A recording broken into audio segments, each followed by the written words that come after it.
우리 다 같이 사도신경으로 우리의 신앙을 고백하도록 하겠습니다. 나는 전능하신 아버지 하나님 천지의 창조주를 믿습니다. 나는 그의 유일하신 아들 우리 주 예수 그리스도를 믿습니다. 그는 성령으로 잉태되어 동정녀 마리아에게서 나시고 본디오 빌라도에게 고난을 받아 십자가에 못 박혀 죽으시고 장사된 지 사흘 만에 죽은 자 가운데서 다시 살아나셨으며 하늘에 오르시어 전능하신 아버지 하나님 우편에 앉아 계시다가 거기로부터 살아있는 자와 죽은 자를 심판하러 오십니다. 나는 성령을 믿으며 거룩한 공교회와 성도의 교제와 죄를 용서받는 것과 몸의 부활과 영생을 믿습니다. 아멘. 오늘 우리에게 주시는 하나님의 말씀은 예레미야 49장 28절부터 33절까지 말씀입니다. 제 성경으로 구약 성경 1132면에 있는 예레미야 49장 28절부터 33절까지 말씀, 저와 여러분의 순서로 교독하도록 하겠습니다. 바벨론의 느부갓네살 왕에게 공격을 받은 게달과 하솔 나라에 대한 말씀이라. 여호와께서 이와 같이 말씀하시되 너희는 일어나 게달로 올라가서 동방 자손을 황폐하게 하라.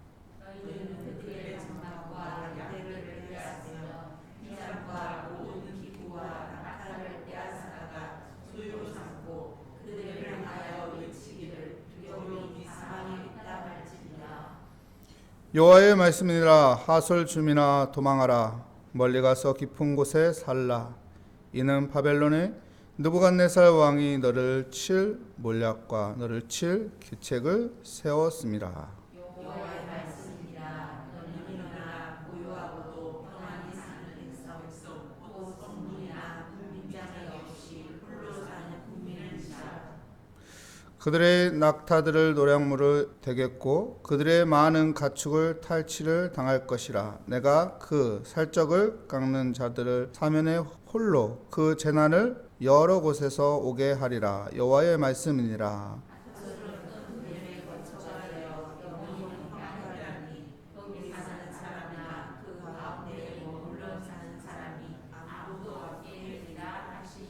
아멘. 성문이나 문빗장이 없이 라는 제목으로 하나님의 말씀을 전하도록 하겠습니다. 오늘 말씀의 이야기에 게달과 하솔이 등장합니다. 게달, 하솔. 이 사람들은 사우디아라비아의 유목민들이에요. 사우디아라비아의 유목민들인데 게달은 누구냐면은 여러분, 아브라함이 사라를 통해서 아이를 갖지 못하자 어떻게 하죠? 그의 하녀인 누구예요? 하갈과 동침을 해서 아이를 갖죠. 그 이름이 이스마엘. 이스마엘이 후예들이 12명, 12아들을 갖습니다. 거기에서 두 번째 아들이 게달이에요. 게달. 게달과 하솔, 이 사람들은 사우디아라비아의 그 유목민들이기 때문에 그 사막 지역에서 살아가는 사람들입니다. 사막에서 살기 때문에 굳이 그 사막을 뺏으려고 노력할 필요가 있을까요? 없을까요? 없어요. 사막에 뭐 먹을 게 있어요. 입을 게 있어요. 무엇인가 생산할 게 있어요. 그냥 사막이니까 주위에 있는 나라들이 그들에 대한 관심이 없습니다. 그런데 하나님께서 이 게달과 하솔을 바벨론의 손에 쓸어버리죠. 그래서 이 바벨론에서 그 게달과 하솔을 치기 위해 준비하고 하나님께서 쳐라 명령하셔서 치게 되는 것입니다. 왜 하나님께서는 이 게달과 하솔들을 이렇게 치게끔 하시는 것일까? 성경에는 특별하게 게달과 하솔의 어떤 잿된 모습을 드러내지는 않고 있습니다. 그런데 우리가 좀 찾아본다면은 31절 말씀 볼까요? 31절의 말씀에 보면 여호와의 말씀이니라 너는 일어나 고요하고도 평안히 사는 백성 곧 성문이나 문빗장이 없이 홀로 사는 국민을 치라. 사막에 살기 때문에 성문이 필요가 없죠. 문빗장이 필요가 없지요. 그냥 사막에 존재하는 이런 사람들인데 이 유목민들은 그냥 고요하게 평안하게 살고 있습니다. 고요하게 평안하게. 고요하다 평안하다 좋은 것 같지만은 이게 무슨 말이냐면은 나태함 속에 그냥 게으름 속에 살고 있는 거예요. 이 사람들은 무엇인가 얻기 위해 노력이 없습니다. 그냥 여행객들을 통해서 좀 구걸해서 무엇인가 얻으면서 살아가는 그런 모습들이죠. 우리가 잘 아는 개미와 배짱이, 개미는 여름 내내 열심히 일하고 배짱이는 여름 내에 놀고, 그래서 개미와 배짱이 이야기에서 이야기하는 교훈은 무엇인가요? 개미는 열심히 일해서 겨울에 따뜻하게 집에서 불 떼고 있고, 배짱이는 겨울에 덜덜덜 떨면서 추위 속에서 살아가는 그런 모습을 보여주지요. 게달과 하솔이 배짱이 같은 인생을 사는 거예요. 그래서 하나님께서는 이런 자를 치는 것이죠. 우리에게 주고자 하는 교훈은 무엇인가요? 여러분, 기독교인들은, 하나님을 믿는 사람들은, 예수 믿는 사람들은 나태하게 게으르게 살면 안 된다는 거예요. 무엇인가 열심히 하면서 살고자 발버둥 치면서 수고하면서 살아가는, 그래서 성경에는 심은 대로 거둔다 이렇게 말하죠. 우리가 육적인 것을 걷기 위해서 열심히 땀을 흘리고 수고해야 하는 것이죠. 영적인 것을 걷기 위해서 열심히 땀을 흘리고 수고해야 하는 것입니다. 잠언 24장 33절 34절 말씀에 보면 뭐라고 말해요? 내가 조금 더 자자, 조금 더 졸자, 손을 모으고 조금 더 눕자 하였더니 내 빈궁이 강도같이 오고 내 곰핍이 군사같이 이르리라. 이렇게 말하고 있어요. 무슨 말이에요? 게으름을 피하자는 거예요.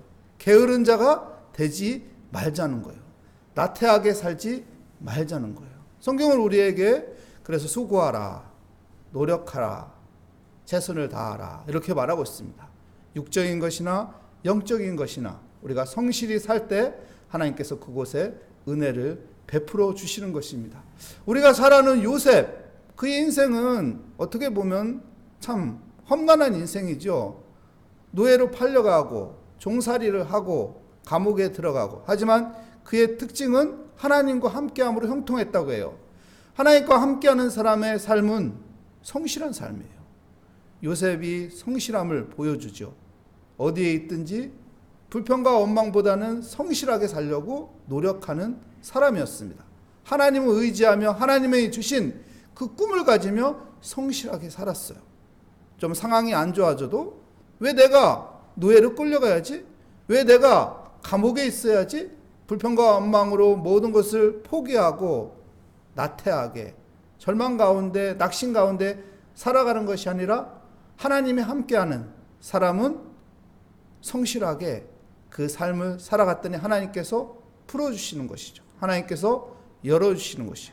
우리 믿음의 사람들은 이렇게 하나님을 의지하며 하나님께 맡기며 하나님과 함께하는 믿음의 삶으로 성실하게 살아가야 한다는 것을 오늘 성경에서는 이야기해 주는 것입니다. 그럴 때 하나님께서 우리에게 큰 은혜를 주시고 하나님께서 또한 우리의 삶에 필요한 것을 채워주시고 또한 풀려야 할 것을 풀어주시는 그 은혜가 함께할 것을 믿습니다.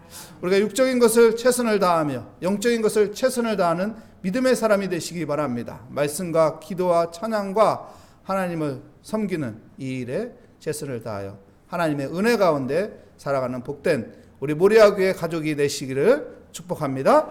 기도하겠습니다. 하나님, 주의 은혜 가운데 오늘 살기를 원합니다.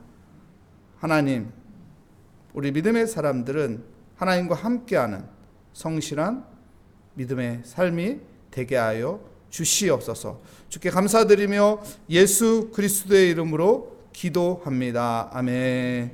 하늘에 계신 우리 아버지, 아버지의 이름을 거룩하게 하시며 아버지의 나라가 오게 하시며 아버지의 뜻이 하늘에서와 같이 땅에서도 이루어지게 하소서. 오늘 우리에게 일용할 양식을 주시고 우리가 우리에게 잘못한 사람을 용서하여 준 것 같이 우리 죄를 용서하여 주시고 우리를 시험에 빠지지 않게 하시고 악에서 구하소서. 나라와 권능과 영광이 영원히 아버지의 것입니다. 아멘. 오늘 말씀을 다시 한번 생각하며 하나님, 우리가 게으른 자가 되지 않고 나태한 자가 되지 않고 하나님과 함께하는 믿음의 사람으로 소망을 가지며 성실하고 수고하는 그런 믿음의 삶을 살게 하여 주시옵소서. 그리고 우리의 모든 기도 제목을 하나님 앞에 맡기며 영적인 것을 얻기 위해 또한 기도하는 시간 되시기 바랍니다. 하나님 아버지, 주의 은혜 가운데 오늘 또 하나님 주 앞에 나왔습니다. 하나님, 믿음을 가지고 성실하게 주님께 기도하는 하나님 무릎이 되기 위해 오늘 또 새벽을 깨우며 기도합니다. 하나님께서는 기도하는 자, 하나님 앞에 매달리고 맡기는 자에게 하나님께서는 은혜 베풀어 주시고 하나님께서 함께하여 주시고 하나님께서 붙잡아 주시니 하나님 어떤 상황 속에서도 하나님을 멀리하지 않고 하나님을 가까이 하는 믿음의 사람이 되게 하여 주시옵소서. 주님 바라봅니다. 주님 의지합니다. 주여, 주여. 오늘 또 기도를 포기하지 않고 하나님 앞에 매달리며 기도합니다. 오늘 또 주님께 맡기며 하나님 의지하며 기도합니다. 우리가 하나님 기도를 포기하지 않고 하나님 앞에 의지하며 하나님 소망을 가지고